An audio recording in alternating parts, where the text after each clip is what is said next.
Pamilya ng namatay na driver ng van na sangkot sa malagim na aksidente sa Albay, binigyan naman ng tulong ng DSWD. Yan po naman ang babalita sa atin ni Val Gonzalez. May Val, good morning.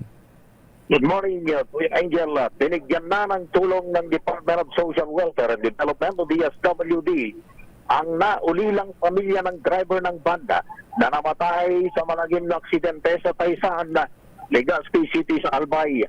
Kabilang sa pinagkaloob ng DSWD ang funeral assistance sa naulilang pamilya bilang bahagi ng agarang pagtulong ng ahensya. Bukod dito ay nagbigay din ng psychosocial support ang Angels in Red Vest sa mga miyembro ng pamilya upang matulungan silang makabangon sa trauma at emosyonal na pagdurusa dulot ng pagkawala ng kanilang mahal sa buhay. Ang mabilis na pagtugon ng DSWD ay alinsunod sa direktiba ni Secretary Rex Gatchalian na magpatuloy sa pagbibigay ng napapanahon, epektibo at mapaggalingang tulong sa bawat Pilipino sa panahon ng pangangailangan.